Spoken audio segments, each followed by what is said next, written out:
আমার এই ভিডিওটি প্রবাসী ভাইদের জন্য।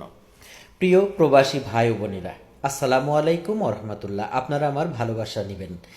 আপনাদের জন্য মোটা দাগে আমার কিছু কথা রয়েছে। সেটি হলো, আপনারা দেশের থেকে যখন প্রবাসে যান, ভিটে মাটি এমনকি লোন করে হলেও টাকা সংগ্রহ করে বিদেশে যান। দেশে বাবা মা, ভাই বোন কিংবা নববিবাহিত স্ত্রী রয়ে যায়, কারো কারো সন্তানও থাকে। তাদের জন্য কষ্ট করছেন, করেন। তাদের প্রত্যাহিক বা মাসিক কেমন খরচ হয় সেটি হিসেব করে টাকা পাঠাবেন।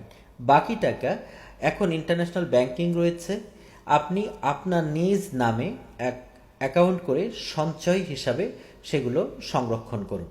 একটু টাকা জমলে এফডিআর করুন।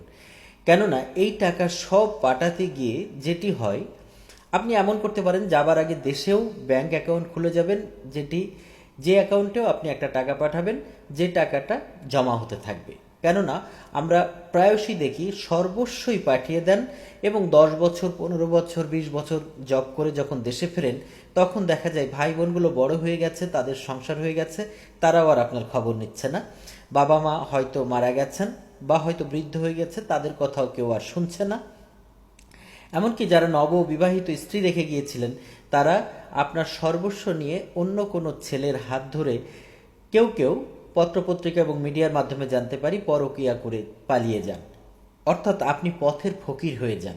সেই জন্য ভালোবাসবেন, সেটা মনে মনে। আমার এই কথা শুনে হয়তো আবার কেউ দুঃখ পাবেন, আমার স্ত্রী সন্তান বা আমার প্রেমিকা সম্পর্কে এভাবে বলছেন না, বলছি না। এটি আপনার জীবনে যদি দুর্ঘটনা যেগুলো ঘটছে বা ঘটে, আমার কিছু এসে যাবে, যাবে না। কিন্তু আমি সতর্ক করছি আপনার জন্য, শুধুই আপনার জন্য।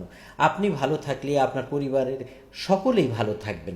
তাই বলছি যে আপনি এই মধ্যবিত্ত ঘরের বা দরিদ্র পরিবারের যারা প্রবাসে থাকেন, আপনার সবচেয়ে বড় ইনভেস্ট কি জানেন? আপনার সময়। এই যে 15 বছর পরিশ্রম করে আসলেন, আপনি কি চাইলেও আবার এই 15 বছরকে ফিরিয়ে আনতে পারবেন? অর্থাৎ যেটা ঘাটতি পড়ে যাবে, সেটিকে আপনি আর ফিরিয়ে আনতে পারবেন না। কাজেই আমার বক্তব্যটি একটু মনোযোগ সহকারে শুনুন।